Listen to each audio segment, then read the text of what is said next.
여러분 모두 안녕하세요. 저는 몇 년 전 죽을 뻔한 위기에서 구사일생으로 살아난 70대 여성입니다. 다 늙은 나이 제가 죽음의 위협을 느끼게 될 줄 누가 알았을까요? 그것도 믿는 도끼에 발등 찍힌다고 저와 가장 가까이 했던 저희 며느리한테서요. 남편이 세상을 떠나고 저 혼자 되자 저의 재산에 눈이 먼 며느리가 해선 안 되는 선택을 했던 겁니다. 그런데 제가 그 큰 위기에서 벗어날 수 있었던 것은 제가 매우 신비한 경험을 한 후였습니다. 저의 목숨을 살려주었던 것은 저보다 세상을 먼저 떠난 저희 남편이었거든요. 꿈속에 나타났던 남편의 한마디가 절 살렸습니다. 그래서 저에게 무슨 일이 있었던 것인지 여러분께 그 사연에 대해 말씀드려보고자 합니다. 제가 처음 남편을 만나 결혼했을 때만 해도 저희 부부는 그리 넉넉한 형편은 아니었습니다. 가난한 집의 외동아들의 시부모님을 모시고 살아야 했으니까요. 그래도 저는 참 행복한 사람이었습니다. 남편은 과묵한 편이었지만 다정했고 언제나 저를 위해 주었으니까요. 시부모님 몰래 저 혼자 먹으라며 가끔 제가 좋아하는 풀빵이나 군고구마도 사다 주고 또 하루 종일 시부모님 모신다고 고생했다면서 본인도 퇴근하고 와 힘들 텐데도 제 팔다리를 주물러 주기도 했습니다. 그래서 그 가난하고 힘든 시절도 잘 버티며 살 수 있던 것 같습니다. 남편은 시부모님이 떠날 때까지 똥오줌을 받으며 지극정성으로 모신 저를 항상 은인이라 말했습니다.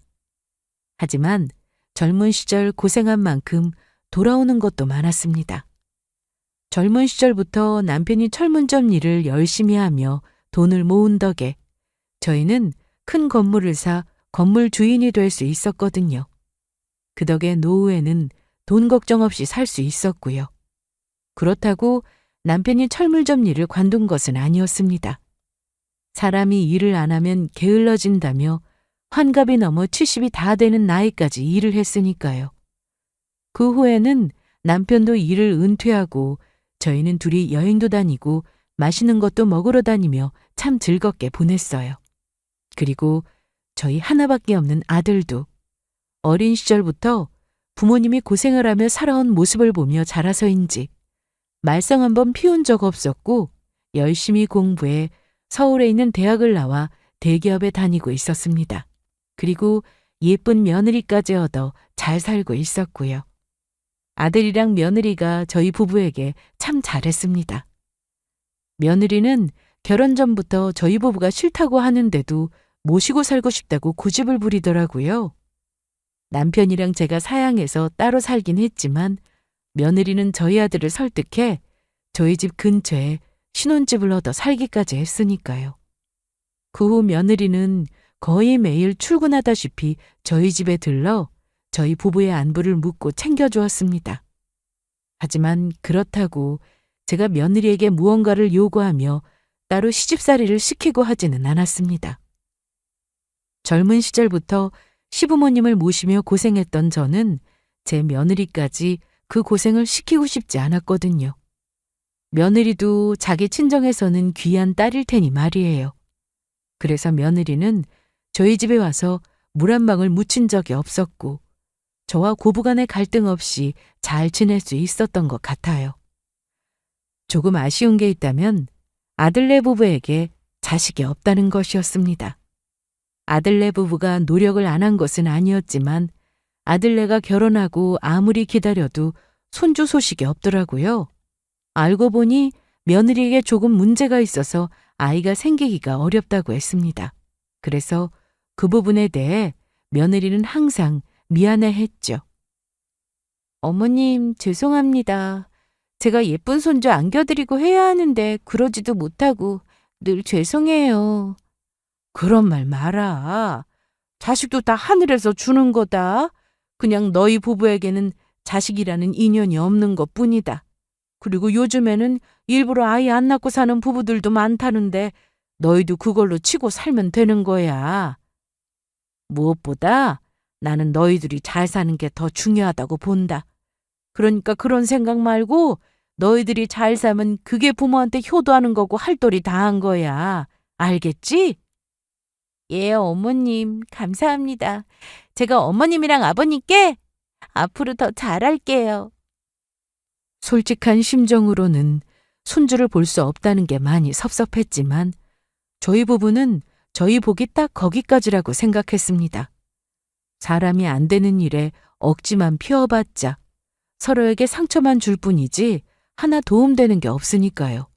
그래서 자식이 없어도 저희 아들이랑 며느리만 잘 살아주면 그뿐이라 여겼어요. 하지만 인생이 마냥 좋을 수만은 없는 것인지 정말 예기치 못한 순간 큰 슬픔이 저에게 다가왔습니다. 남편이 갑자기 세상을 떠난 것이었죠. 평소와 다를 바 없이 하루를 잘 보냈던 남편인데 자다가 뇌경색이 와서 아무런 마음의 준비도 없이 떠나보내게 된 것이죠. 갑작스레 떠난 남편의 모습에 얼마나 충격을 받았는지 몰라요. 아침에 일어나 아무리 불러도 일어나지 못하는 남편을 보며 세상이 무너지는 기분이었습니다. 저희 아들도 며느리도 제 연락에 놀라 바로 달려왔고요. 장례식에 앉아 우두커니 남편의 영정사진을 바라보는데 이게 현실인지 아닌지 구분을 못하겠더라고요. 당장이라도 남편이 지금 여기서 뭐 하는 거냐면서 제 이름을 부르면 나타날 것만 같았죠. 그저 허망하고 또 허망하기만 했습니다. 그래서 제가 우두커니 앉아서 눈물만 흘리고 있자 곁에 있던 며느리가 저를 붙들며 울더라고요. 아이고, 불쌍한 우리 어머님 어떡해. 아버님이 좀 더 오래 사셔서 어머님 곁에 있어주면 좋았을 텐데 이렇게 갑자기 떠나버려서 어떡하냐고요. 불쌍한 우리 어머니. 그러게 말이다. 네 시아버지는 왜 이렇게 갑자기 날 떠났다니. 내가 못해준 게 많은데, 아직 못한 말이 많은데 그렇게 평생 고생만 하다가 이제 좀 누려보고 살려고 하니까 떠나버렸다. 그날 저는 며느리를 부둥켜 안고 얼마나 울었는지 모릅니다. 그리고 남편의 사진만 하염없이 바라보다가 저도 모르게 쓰러져 스르륵 잠이 들고 말았죠. 그런데 저는 꿈에서 아주 이상한 일을 경험하고 말았습니다. 글쎄 남편이 제 꿈에 나타났던 거죠.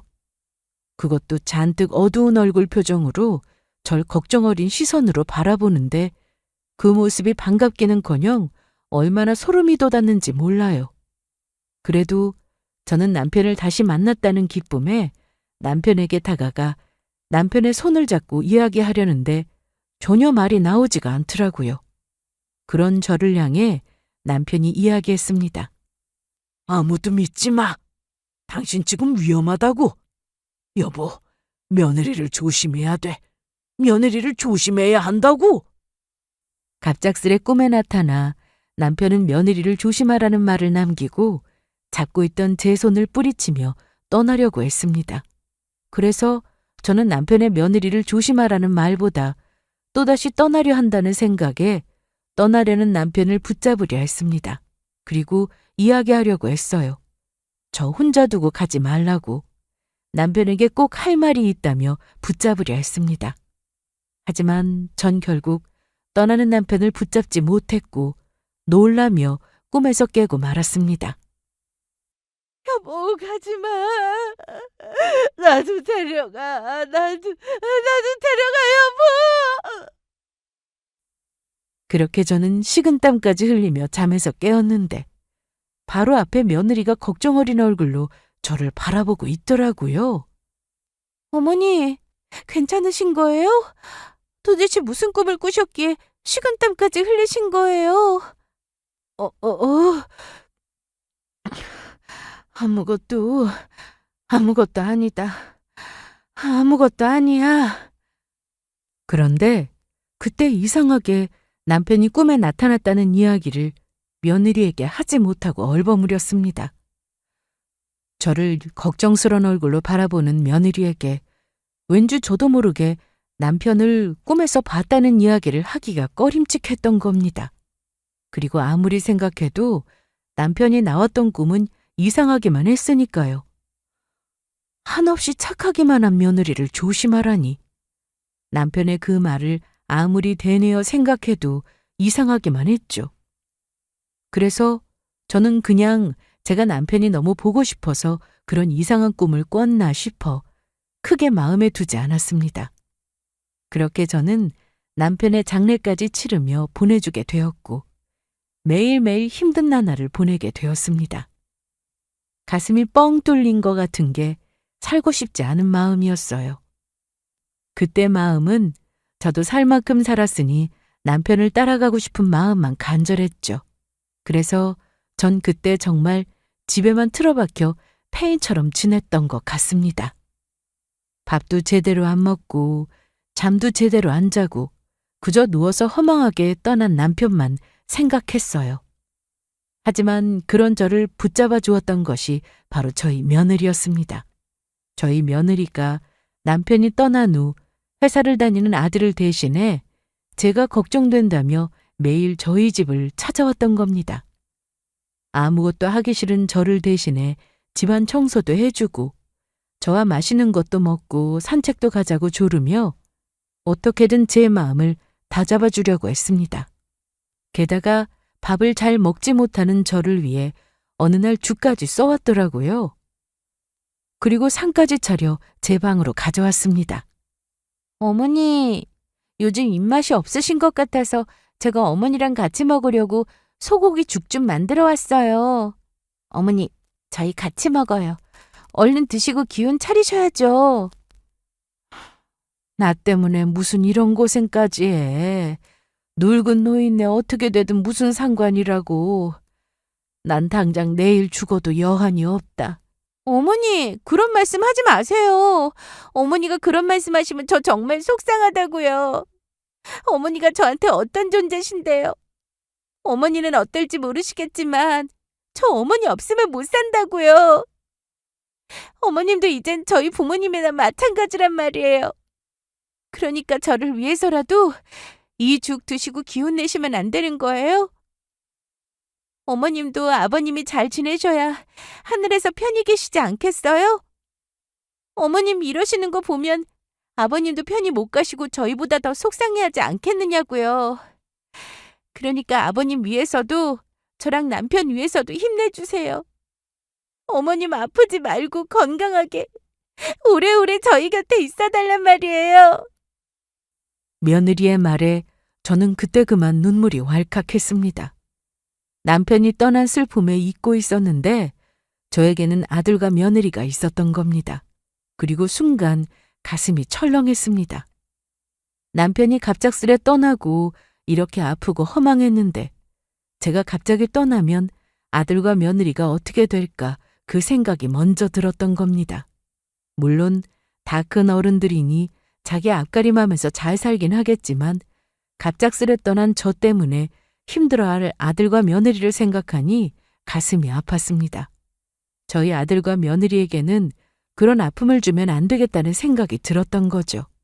그리고 저를 걱정하고 생각해주는 자식들이 있는데 제가 왜 남편에게 갈 생각만 했는지 모르겠다는 마음이었습니다. 그래서 그때는 늦게라도 정신을 차려야겠다는 생각이 들었습니다. 그리고 며느리 말처럼 떠난 남편이 본인 때문에 제가 이렇게 힘들어한다는 사실을 알면 속상해할 게 뻔했으니까요. 그래서 저는 며느리의 말에 눈물을 흘리며 말했습니다. 그래, 네 말이 맞다.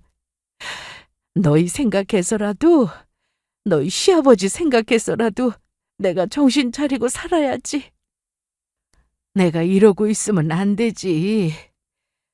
지숙이 네 말대로 힘내보다 네가 끓여준 죽도 먹어볼게. 예, 어머니 그래요. 저희 힘내봐요. 기운 차리시고 훌훌 털고 일어나시는 거예요? 그렇게 저는 며느리의 말에 기운을 얻으며 며느리가 만든 죽을 같이 먹게 되었습니다. 며느리는 제가 걱정이 되는지 하루도 빠짐없이 죽을 끓여왔고 하루에 한 끼는 제가 식사하는 모습을 확인하며 같이 죽을 먹고 갔습니다. 하지만 며느리의 지극정성에도 제 건강은 날이 갈수록 안 좋아졌어요. 점점 몸에 힘도 빠지고 어지럽고 위장에 통증까지 생기기 시작했죠. 그래서 혹시나 제가 무슨 큰 병에 걸린 건 아닌지 병원에 가서 진료를 받아봐도 위염 이외에는 어디 큰 이상은 없다고 나오더라고요. 하지만 제 건강은 악화하며 점점 더 몸이 안 좋아지기만 했습니다. 그럴수록 며느리는 저를 더욱 지극정성으로 돌보았고요. 그런 어느 날인가 저는 또다시 남편 꿈을 꾸게 되었단 날이 있었습니다. 그날은 며느리가 끓여준 죽을 먹은 후 약을 먹고 잠든 날이었는데 그날따라 유독 남편 꿈을 생생하게 꿨던 겁니다. 꿈에 나온 남편의 모습은 그전보다 매우 심상치가 않았어요.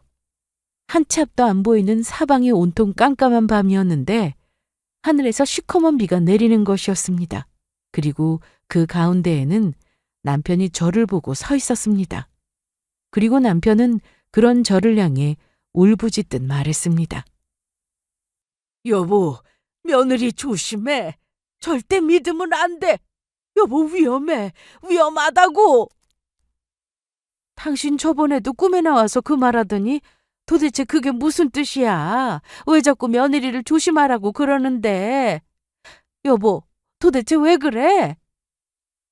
그리고 순간 남편이 저를 향해 피눈물을 흘리는 것이었습니다. 그 모습에 저는 소스라치게 놀라며 잠에서 깨며 벌떡 일어났죠. 그리곤 마른 침을 삼켰습니다.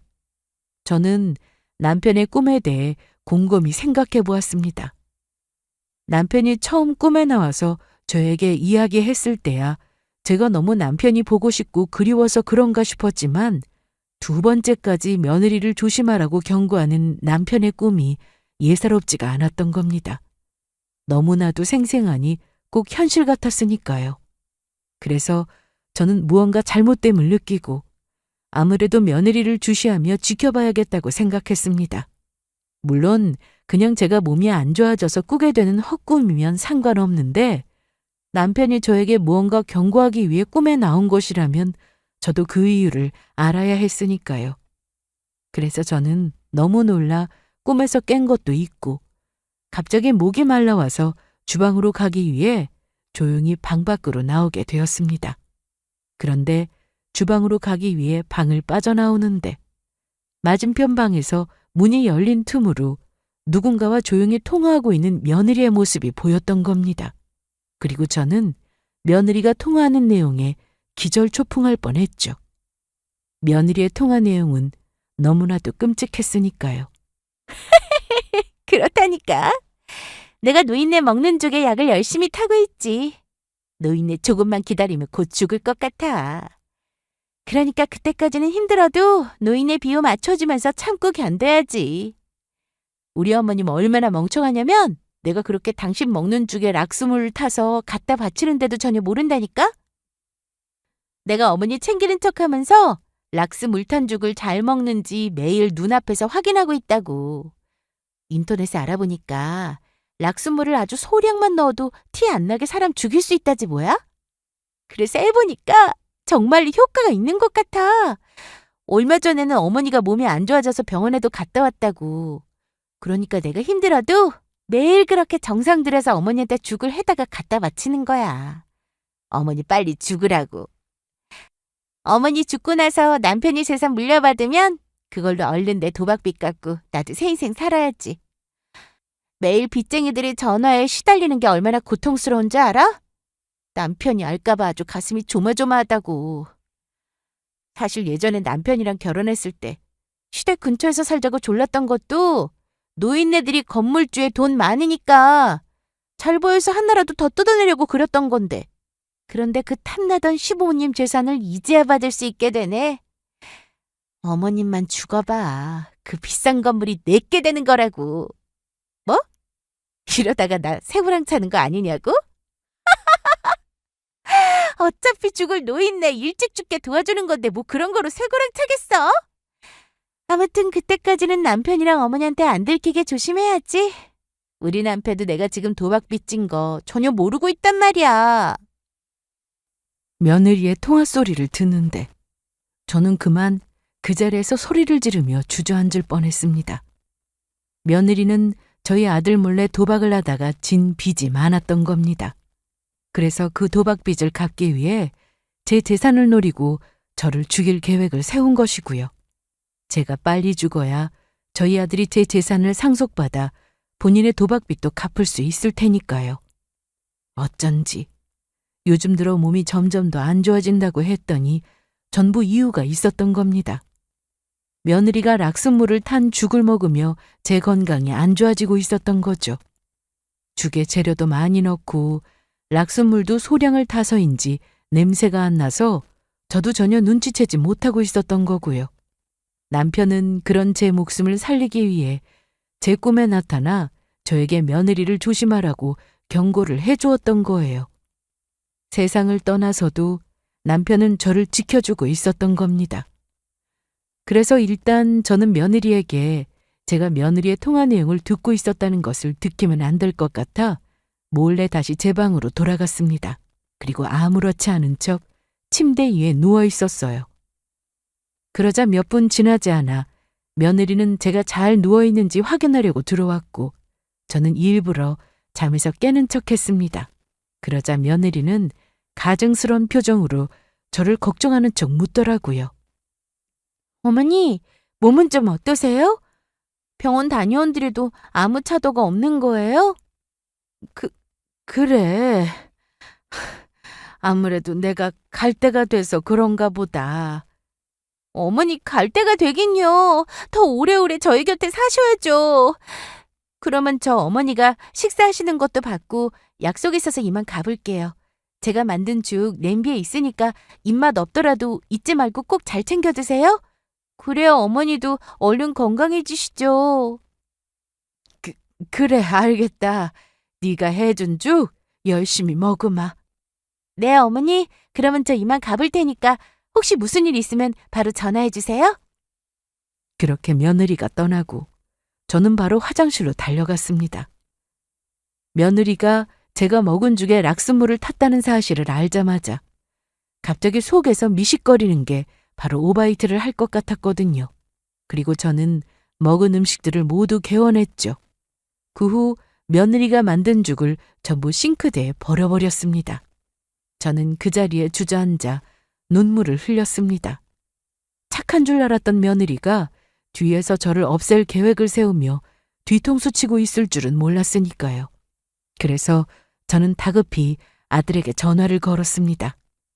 며느리가 저를 죽이려 한 사실을 알리기 위해서요. 하지만 저는 아들에게 전화를 걸다 말고 수화기를 내려놓았어요. 물론 아들에게 이야기하면 제 말을 믿어줄 거로 생각했지만 아무런 증거도 없이 이야기만 꺼냈다가 며느리가 아니라고 발뺌한다면 아무 소용이 없었으니까요. 며느리의 행동으로 보아 제가 헛소리를 한다며 정신 이상자로 치매로 몰아서 옴짝달싹 못하게 병원에 가둘 수도 있다는 생각이 들었던 거예요. 그러면 저를 금치산자니 뭐니 해서 제 재산을 가로챌 확률이 높았습니다. 그래서 일단은 며느리가 저를 죽이려 했다는 증거를 잡기로 했습니다. 그리고 그 전에 정말로 며느리가 락스든 죽으로 저를 없애려고 한 게 맞는지 확인할 필요도 있고요. 그래서 일단 며느리가 정말로 제가 먹은 죽에 락스물을 탔는지 확인하기 위해 다음날 며느리가 오기만을 기다렸습니다. 그러자 며느리는 저희 집에 오자마자 어느 때처럼 자신의 집에서 만들어 온 죽으로 상을 차리기 시작했습니다. 그리고 제 방으로 상을 가지고 오는데 제가 죽을 잘 먹는지 확인하기 위해서인지 늘 그랬던 것처럼 자신이 먹을 죽까지 따로 그릇에 퍼왔습니다. 저는 그때 제가 먹은 죽에만 몰래 락스물을 넣는다는 며느리의 말을 기억하고 잠시 시간을 벌기 위해 며느리에게 이야기했습니다. 바로 제 죽이랑 며느리의 죽을 바꿔치기 하기 위해서 말이에요. 아유, 왜 갑자기 이렇게 목이 마르지? 지수가, 내가 갑자기 목이 말라서 그러는데 물 좀 가져다 줄래? 아, 그러세요? 어머니 잠시만 기다려주세요. 그리고 며느리가 제가 마실 물을 가지러 가기 위해 잠시 자리를 비운 사이 얼른 며느리와 제 죽그릇을 바꿔치기 했습니다. 며느리는 제가 마실 물을 가져다 주며 이야기하더라고요. 어머니, 제가 어머니 위해 정성 들여 만들어 온 죽이니까 한 톨도 남기지 말고 전부 다 드셔야 해요. 잘 드셔야 얼른 낫는 거 알고 계시죠? 그럼 고맙다. 그리고 저는 바꿔치기한 제 죽을 먹는 며느리의 모습을 유심히 관찰하기 시작했습니다. 그런데 얼마나 지났을까? 정말로 소름이 돋는 일이 일어났습니다. 제 죽을 먹은 며느리가 갑자기 속이 안 좋다며 어지러워하는 거예요. 내가 왜 이러지? 왜 이렇게 속이 메스꺼리는 거야? 어? 주수가 왜 그러니? 혹시 어디 몸이라도 안 좋은 거냐? 네? 아무것도 아니에요. 그냥 오늘따라 컨디션이 안 좋은 것 같아서요. 어머니, 저 오늘은 이만 일찍 가봐도 되죠? 그럼 몸이 안 좋을 때는 잘 쉬는 게 우선이다. 어서 가봐라. 네, 어머니 죄송하지만 그러면 이만 가볼게요. 그렇게 저 대신에 제 죽을 먹은 며느리는 갑자기 컨디션이 안 좋다며 저희 집을 떠났습니다. 그리고 그 모습에 모든 것이 확실해졌죠. 며느리가 정말로 남편이 남긴 제 재산을 노리고 저를 죽이려고 했다는 것을요. 저는 배신감과 분노에 몸을 부들부들 떨 수밖에 없었습니다. 너무 화가 나니 며느리가 저를 없애려고 했다는 두려움보다는 분노가 더 크더라고요. 그래서 저는 제가 당한 만큼 며느리에게 복수해주기로 마음을 먹었죠. 본인이 무슨 잘못을 했는지 알아야 했으니 말입니다. 그래서 며느리가 락스물이 든 죽을 먹여 저를 죽이려 한 증거를 잡기 위해 저는 며느리 몰래 저희 집에 CCTV를 설치하게 되었습니다. 그리고 CCTV를 설치한 다음 날 며느리는 어김없이 아침부터 저희 집에 찾아와 저에게 본인이 만든 죽으로 밥상을 차려주었습니다. 물론 며느리도 제 앞에서 저와 함께 본인이 만든 죽을 먹었고요. 평소라면 며느리의 그런 행동이 제가 밥을 잘 먹는지 걱정되어 그런다고 생각하겠지만 이제는 달랐습니다. 며느리의 진짜 속내를 알게 되었으니까요. 며느리는 본인이 락슨물을 넣은 죽을 제가 잘 먹는지 저를 감시하기 위해 제 앞에 앉아 저와 함께 죽을 먹었던 겁니다. 물론 락슨물은 제 죽에만 몰래 넣고서요. 그래서 저는 죽을 다 먹고 바로 제 방으로 돌아와 문을 잠그고 며느리 몰래 개원했습니다. 그리고 며느리가 떠나고 재빨리 CCTV 영상을 확인해 보니 역시나 며느리가 저 몰래 제가 먹는 죽에만 락슨물을 타고 있던 겁니다. 그리고 제가 나중에 먹을 냄비에 남은 죽에도 락슨물을 타 넣었습니다. 그래서 저는 며느리에게 복수하기 전 제 심정이 어땠을지 똑같이 느끼게 해주기로 했죠. 그래서 저는 다음 날 며느리가 얼른 죽을 만들어서 저희 집에 오기를 기다렸습니다. 그리고 며느리는 저희 집에 와서 상을 차려서 어김없이 제 방으로 가지고 왔습니다. 그런데 죽 양을 확인해 보니 며느리는 제가 얼른 죽기 바라는지 평소와 다르게 아주 한가득 퍼왔더라고요. 그리고 며느리는 제가 죽을 뜨는 걸 확인하려고 했습니다. 그래서 저는 죽을 뜨다 말고 며느리에게 말했어요. 아무래도 안 되겠다. 나 이 죽 도저히 못 먹겠어. 어머니, 갑자기 왜요? 입맛이 아무리 없으셔도 건강을 위해서 드셔야 한다니까요. 어머니 이러시면 저 속상해요. 그런 게 아니라 이 죽이 아무래도 평소보다 양이 너무 많은 것 같다. 나보고 이 죽 먹고 배 터져 죽으라는 것도 아니고 왜 이렇게 많이 푼 거냐? 지수가 나랑 죽 좀 바꿔 먹자. 네? 저보고 지금 어머니 죽이랑 바꿔 먹자고요? 그래. 그런데 너 내가 그냥 죽만 바꿔 먹자고 한 건데 왜 이렇게 놀라니? 어머니, 절대 싫어요. 저 무슨 일 있어도 어머니 죽이랑 절대 바꿔 먹을 수 없다고요. 아니 내 죽이 너무 많아서 바꿔 먹자고 한 건데 왜 이렇게 즐겁해? 너 혹시 내가 먹은 죽에만 무슨 독이라도 탄 거냐? 에? 제가 무슨 어머니 드시는 죽에 독을 타요? 절대로 아니라고요. 그게 아니면 왜 이렇게 난리를 치는데? 네가 그렇게 반응하니 내가 먹는 죽에만 뭐 이상한 거 넣은 것 같아서 기분이 나빠지려 하는구나. 앞으로는 네가 만들어 오는 죽 먹지 말아야겠다. 아니에요, 어머니. 그러면 제가 어머니 죽 먹을게요. 그냥 어머니가 그냥 갑자기 죽을 바꿔 먹자고 하니까 당황해서 그런 거라고요. 그렇게 말하며 며느리는 재빨리 저와 죽을 바꿔 먹기 시작했습니다.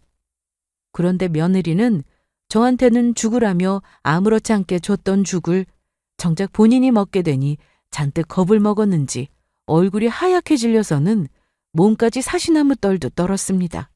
그리고 죽을 다 먹더니 갑자기 볼 일이 있다며 저희 집을 떠나버렸죠. 며느리가 그렇게 도망치듯 저희 집을 떠난 이유가 뻔했습니다. 본인이 직접 락스물을 탄 죽이니 그 죽을 먹고 죽을까봐 겁이 났던 것이죠. 아들 말을 들어보니 며느리가 그날 뭘 잘못 먹었다면서 병원 가서 위세척까지 하고 왔다고 하더군요. 그리고 그날 이후 며느리는 또 제가 죽을 바꿔 먹자고 할까봐 겁이 났는지 제가 먹을 죽만 상에 차려주었습니다. 그러면서 한사코 제 앞에 앉아서 제가 죽을 잘 먹는지 확인하려고 하기에 저는 일부러 며느리에게 죽을 같이 먹자고 권했습니다. 그러자 며느리가 또다시 즐겁을 하더라고요. 그래서 저는 일부러 며느리에게 이야기했습니다. 왜? 내가 나이 들어서 이젠 추접스럽게 밥 먹는 것 같으니까 나랑 밥 먹기 싫어서 그러냐? 네? 어머니가 밥을 추접스럽게 드시다니 절대 그런 거 아니에요. 아니긴 뭐가 아니야. 그게 아니면 나랑 매번 같이 죽도 잘 먹던 애가 왜 이제 와서 같이 안 먹는다고 하는 거냐? 그동안 나랑 같이 밥 먹는 게 그렇게 더럽고 비상했던 거냐고? 아닙니다, 어머니. 그게 아니라 오늘 속이 좀 안 좋아서 그래요. 그러니까 어머니 오해하지 마시고 얼른 드세요. 제가 속 나아지면 그때부터 다시 어머니랑 같이 먹을게요. 그래? 그런데 어쩌느냐?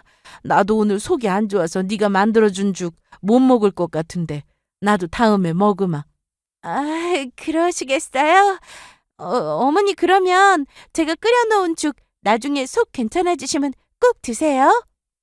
며느리는 혹시나 제가 다시 죽을 먹자고 할까봐 그렇게 말하고 주랭랑 치듯 바로 도망쳐 버렸습니다. 그리고 그 다음부터는 상만 차려주고 알아서 먹으라며 가버렸어요. 제가 죽을 같이 먹자고 할까봐 겁이 났던 거죠. 그래서 며느리가 차려준 상에 있던 죽을 속이 안 보이는 반찬통에 넣어 냉동실에 얼려서 보관해 두었습니다. 나중에 며느리가 저에게 한 짓에 대한 증거로 삼기 위해서였죠. 그리고 나머지는 전부 버려버렸어요. 죽에 락순물이 들어간 걸 안 이상 저도 계속 먹을 수는 없었으니까요. 그리고 어느 정도 증거가 모였을 때 아들과 며느리를 저희 집으로 부르기로 마음먹었습니다. 이젠 모든 걸 끝장낼 생각이었죠. 그래서 저는 주말을 이용해 일부러 며느리에게 전화했습니다. 제 재산을 정리한다는 핑계로 저희 집에 부르기 위해서요. 어머니 무슨 일로 전화하셨어요? 혹시 어디 아프기라도 하신 거예요? 그게 아니고 내가 그만 재산을 정리하려고 한다. 요즘 건강도 점점 더 안 좋아지고 이제 나도 나이도 있고 더 늦기 전에 재산 정리하는 게 좋을 것 같아서. 어머니 그게 정말이세요? 이제 재산을 정리하신다고요? 그 소리는 그러면 어머니 재산 저희한테 물려주신다는 거잖아요. 어머니가 남편한테 재산 물려주려면 아직 더 기다려야 한다고 생각했는데 어머니 지금 당장 남편 데리고 시댁으로 갈 테니까 조금만 기다려주세요. 그리고 며느리는 저희 아들을 데리고 30분도 안 돼 저희 집에 도착했습니다. 제가 재산을 정리한다는 말에 며느리는 아주 좋아 죽으려고 하더라고요. 어머니 정말로 이번에 재산 정리하시는 거 맞죠? 어머니 정말 잘 생각하셨어요. 나이 들어서 그 많은 재산 가지고 있어봤자 뭐 하세요? 얼른 정리해서 자식들에게 나눠주는 게 맞지. 어머니가 남편에게 재산 물려주시면 제가 앞으로 더 어머니한테 잘할게요. 어머니, 고맙습니다. 나한테 잘할 필요 없다. 그냥 너희들한테 내 재산 어떻게 정리할 건지 말해주려고 부른 거라 알아두고만 있으면 된다. 어머니, 그게 그 소리잖아요. 어머니한테 자식이라고는 우리 남편밖에 없는데 재산 정리한다는 게 저희 남편한테 준다는 그 말씀 아니면 뭐예요? 당신 엄마가 이야기 다 할 때까지 가만히 좀 있어. 엄마가 무슨 이야기 하려는지 들어봐야 할 거 아니야. 엄마, 나는 엄마 재산은 엄마가 하고 싶은 대로 하는 게 맞는다고 봐. 그러니까 우리 신경 쓰지 말고 편하게 말씀하세요. 그래? 그러면 내가 편하게 이야기하마. 나 내 재산 전부 사회에 환원하려고 한다. 어차피 건물도 내 이름으로 되어 있고 너희 아빠랑 내가 그동안 서로 열심히 살면서 이룬 재산이니 함부로 쓰면 안 될 것 같아. 의미 있는 곳에 쓰는 게 맞는 것 같다. 저희 아들은 제 말에 수긍을 했는지 고개를 끄덕였습니다. 엄마 재산이니 엄마가 원하는 대로 하는 게 맞는 것 같아요. 잘 생각하셨어요. 하지만 제가 예상한 대로 전 재산을 제가 사회에 환원하겠다고 하자 며느리가 난리가 났던 겁니다. 제 재산을 노리고 저를 없애려고까지 한 며느리이니 제가 그런 재산을 사회에 환원하겠다고 하자 눈이 뒤집혀진 것이죠. 어머니, 지금 뭐라고 하셨어요? 어머니 재산을 사회에 환원한다니요? 지금 누구 마음대로 사회에 환원하겠다고 하는 건데요? 누구 마음대로긴 내 재산이니 내 마음대로 하겠다는 거다. 그러는 너야말로 내 재산에 아무 권리도 없으면서 왜 난리를 치는 거냐? 제가 아무 권리가 없기는요? 아버님 살아있을 때도 저 아버님이랑 어머님 잘 모시기 위해 최선을 다했고 아버님 돌아가시고 그동안 아픈 어머니 극진히 돌본 사람이 누구인데 그런 말씀을 하세요? 아픈 어머니 매일 돌보면서 죽해에다가 바친 사람이 저라고요. 내가 왜 그동안 아까운 시간 낭비하면서 그 생고생을 했는데. 그러니까 두말할 것도 없이 어머니 재산 저한테 당장 주세요. 어머니 재산 당장 내놓으라고요. 며느리의 말이 끝나기가 무섭게 저는 며느리의 뺨을 쫙 소리가 날 정도로 때려버렸습니다. 그러자 며느리는 저에게 맞은 뺨을 두 손으로 부여잡으며 말하더군요. 어머니, 지금 뭐 하시는 거예요? 왜 갑자기 저를 때리시는데요? 뭐? 네가 날 극진히 모셔? 날 죽이려고 한 게 아니고 이 살인자 같으니? 어머니 갑자기 뜬금없이 저보고 살인자라뇨. 그게 무슨 말씀이세요? 제가 한 거라고는 그동안 어머니 최선을 다해 모신 것밖에 없다고요. 저 정말 억울해요. 억울하긴 뭐가 억울해? 너 내가 영원히 모를 줄 알았냐? 네가 도박하다가 빚져서 빚쟁이들한테 시달리니까 네가 그 돈 갚으려고 내 재산 노리고 나 죽이려고 했던 거.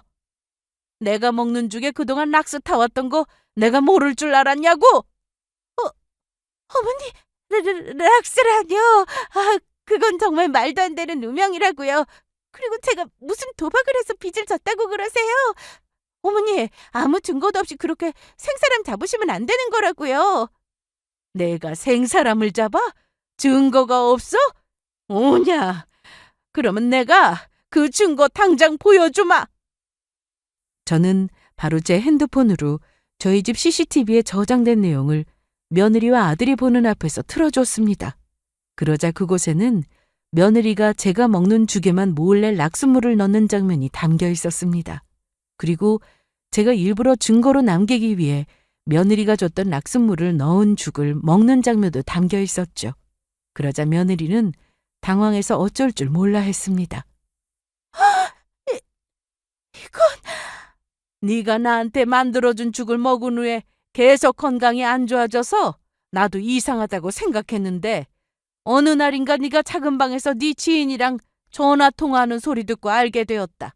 너 도박비 때문에 나 죽이고 우리 아들이 내 재산 물려받으면 도박비 갚을 생각이었던 거 그때 들어서 전부 알고 있었어. 어머니, 제가 잘못했어요. 그러니까 제발 한 번만 용서해 주세요. 제가 빚쟁이들한테 하도 시달리다 보니 너무 힘들어서 그랬어요. 당장 돈 내놓으라고 안 그러면 아무것도 모르는 남편한테 전부 알리겠다면서 매일 전화해서 협박하는데 너무너무 무서웠다고요. 도박 빚에 남편한테 이혼까지 당하고 제가 어떻게 사냐고요. 이 고얀 것, 그게 말이 된다고 생각해? 그러는 나야말로 네가 무섭구나. 도박에 손댄 것도 제정신이 아닌데 도박빚 갚으려고 네 시어미 죽이려고 한 네가 더 무섭다고. 도박빚 때문에 지 시어미 죽이려 한 살인마가 어디서 용서 타령이야. 너 내가 이 증거 가지고 경찰에 신고해서 콩밥 먹게 할 테니까 네가 저지른 죄값 잘 치르도록 해라. 돈에 눈이 뒤집혀서 사람까지 죽이려 한 이 짐승만도 못한 것 같은 이라고. 안 돼. 이대로 끝낼 수는 없어. 절대로 안 된다고. 그러자 며느리는 저희 아들을 붙잡고 애원했습니다. 여보, 당신이라도 내 편 좀 들어줘. 나 당신 아내잖아. 나 정말로 이대로 경찰서 끌려가면 끝장이라고. 그러자 아들은 그런 며느리를 무표정한 얼굴로 쳐다봤습니다. 그리곤 며느리가 잡고 있던 팔을 뿌리쳤죠. 아들은 바로 며느리의 멱살을 붙잡았습니다. 당신이 어떻게 이럴 수 있어? 어떻게 우리 엄마를 죽이려고 할 수 있냐고! 그것도 그까지 도박빚 때문에! 우리 엄마가 당신 엄마여도 도박빚 때문에 죽일 생각 할 수 있었겠어? 우리 엄마! 나한테는 낳아주고 길러주신 세상에 둘도 없는 소중한 분이라고, 이 살인자! 이 악마! 내가 당신 같은 사람이랑 그동안 한 입을 덮고 잤다는 게 너무 역겹고 소름 끼친다! 여보, 내가 잘못했어. 잘못했다고. 그래도 나 버리지 마. 나한테는 당신밖에 안 남았단 말이야. 여보라고 부르지도 마! 네가 우리 엄마한테 나쁜 마음 먹었을 때 이미 선 넘은 거니까. 오늘부터 너랑 나랑은 남남이야. 너 반드시 꼭 천벌받아라! 그리곤 아들은 저를 향해 말했습니다. 엄마, 제가 결혼을 잘못해서 엄마한테 큰 죄를 저지른 것 같아서 정말 죄송해요. 제가 한 잘못 평생 두고두고 갚을게요. 저희 아들은 바로 말을 마친 후 경찰에 전화를 걸었습니다. 저를 죽이려 한 며느리를 신고하기 위해서였죠. 그런 아들의 모습에 며느리는 망연자실해서는 울고불고 난리도 아니었죠. 그리고 결국 며느리는 저를 죽이려 한 살인 미수죄와 도박 비주로 관련자들과 함께 법정에 서게 되었고 잘못한 벌을 톡톡히 받게 되었습니다. 증거야 제가 그동안 남긴 CCTV 영상이며 냉동실에 얼려놨던 죽까지 확실했으니까요. 경찰관님 말로는 며느리가 오랜 시간 교도소 생활을 할 것 같다고 하더라고요. 그 일로 충격을 받은 안사도는 정신병원에 입원했다가 돌아가셨고요. 한마디로 천벌이 따로 없었습니다. 그리고 저희 아들은 며느리와 이혼했습니다. 당연한 이야기지만 자기 부모를 해치려 한 살인자랑은 같이 살 수 없다는 이유에서였죠. 아들은 자기가 여자를 잘못 골라서 이런 일이 벌어진 것 같다면서 저에게 많이 죄스러워했습니다. 엄마 죄송해요. 차라리 이럴 거면 제가 결혼하지 않고 혼자 살 걸 그랬나 봐요. 아들, 그런 소리 마. 사람이 앞날을 알 수 있는 것도 아니고 아들 잘못이 아니니 마음에 담아두지 마라. 그리고 네 아버지 덕에 내가 이렇게 무사하게 살 수 있었잖니. 내 엄마? 아빠 덕에 엄마가 살 수 있었다니 도대체 그게 무슨 말씀이세요? 그래서 그때 저는 남편의 꿈 이야기를 아들에게 하게 되었습니다. 아들은 그 말을 듣더니 깜짝 놀라며 신기해했습니다. 그리고 얼마 지나지 않아 아들과 함께 남편의 납골당에도 다녀왔고요. 납골당에서 아들은 남편에게 엄마를 구해줘서 고맙다고 이야기했습니다. 그리고 남편의 납골당을 다녀왔던 날 저는 아주 이상한 꿈을 꿨습니다. 남편이 또다시 제 꿈에 나타났던 겁니다. 하지만 그전 꿈에서 꿨던 남편의 모습과는 아주 달랐습니다. 남편은 햇살이 가득한 넓은 초원에 서 있었는데 그 모습이 얼마나 평온하고 좋았는지 몰라요. 그래서 저는 그런 남편을 향해 이야기했어요. 여보, 당신이 나 걱정돼서 내 꿈에 나타났던 거지? 나 구해줘서 정말 고마워. 내가 당신 목까지 잘 살다가 갈게. 그런데 당신 잘 지내고 있는 거야? 당신 지금 좋은 곳에 가 있는 거 맞지? 제 물음에 남편은 지그시 웃어 보였습니다. 그리고 그 미소에 남편이 저에게 무슨 말을 하려는 것인지 알 것 같았습니다. 자신은 좋은 곳에 있으니 걱정하지 말라고요. 그러니 잘 지내고 있다가 나중에 다시 만나자는 것 같았습니다. 저도 남편에게 하고 싶은 말들이 많았는데 그때는 그런 것들이 굳이 말하지 않아도 될 것 같더라고요. 남편은 이미 제 마음을 전부 알고 있는 것 같았습니다. 그동안 나랑 살아줘서 고맙다고, 당신이랑 함께해서 행복했다는 제 마음을 말이에요. 그래서 저도 남편을 향해 지그시 웃어주었습니다. 그러자 남편은 천천히 저에게 뒤를 돌아 떠나갔습니다. 그 후 저는 건강을 조금씩 회복하며 예전처럼 잘 지내게 되었습니다. 그리고 아들도 얼마 후 재혼을 하게 되었습니다. 아들은 사실 전 며느리와의 일 때문에 큰 충격을 받았는지 재혼을 할 생각이 없었거든요. 그런데 사람 인연은 따로 있는 것인지 정말 뜻하지 않은 곳에서 새아가와 만나게 된 것입니다. 아들이 마음도 힘들고 하니 마음 좀 잡아볼 겸 유기견 센터에 봉사활동을 나갔다가 그곳에서 친해진 봉사자가 있었는데 그것이 바로 지금의 저희 새아가였습니다. 처음에는 친구로 시작해 힘든 저희 아들을 새아가가 붙잡아 주었던 것 같았어요. 알고 보니 새아가도 남편이 바람을 피워 이혼한 상태라 서로 마음을 잘 이해해 준 것 같더라고요. 게다가 새아가는 저희 아들이 뭐 하는 사람인지도 모르고 그저 저희 아들 하나만 보고 사귀었고 나중에야 서로 무슨 일 하는지 알게 되었습니다. 그런데 새아가는 저희 아들보다도 더 능력 있는 사람이었습니다. 새아가는 한의사로 한의원을 운영하고 있었어요. 그래서 저는 아들이 결혼할 때 제 재산 일부를 증여해 줄 생각이었습니다. 두 사람 결혼하는데 조금 보태라고요. 어차피 정말로 제가 나이도 있고 더 늦기 전에 재산을 조금이라도 정리해 두는 게 좋을 것 같았거든요. 그리고 아들에게 증여하고 남은 나머지 재산은 정말로 사회에 환원할 생각이었습니다. 그런데 저희 아들이 제가 주는 재산을 받지 않겠다고 했던 겁니다. 정말로 본인을 키워준 것만으로도 감사하다면서 그 돈을 좋은 곳에 썼으면 좋겠다는 것이었습니다. 게다가 아들이 새아가에도 제 재산을 받을 생각이 없다고 이미 말해놨다고 하더라고요. 새아가도 부모님이 키워주신 것만으로도 감사한 일이라며 저희 아들 말에 동의했다고 하고요. 그래서 제 재산의 일부는 이미 사회에 환원한 상태입니다. 아들 내외는 싫다고 해서 말은 안 하고 있지만 재산 얼마는 아들 내외를 위해 남겨줄 생각이고요. 그리고 현재 저는 저희 아들 내외와 함께 행복하게 잘 살고 있습니다. 며느리가 제 건강을 챙긴다며 침도 놔주고 또 보약도 쥐어주고 합니다. 그래서인지 예전보다 훨씬 건강이 좋아진 상태고요. 게다가 새아가가 임신을 해 곧 손주도 볼 수 있을 것 같습니다. 남편이 떠나고 또 그 힘든 시기를 지나가니 이렇게 좋은 날도 오더라고요. 그래서 제가 저희 남편 몫까지 예쁜 저희 손주 원 없이 보다가 나중에 남편 곁으로 가려고 합니다. 그리고 이제 저는 저보다 먼저 떠난 남편을 생각해도 슬프지 않습니다. 물론 남편이 보고 싶지 않다면 거짓말이겠지만 남편이 하늘에서 늘 저를 지켜주고 있다는 사실을 알고 있으니까요. 모두 늘 행복하시고 건강하시길 바라겠습니다. 감사합니다.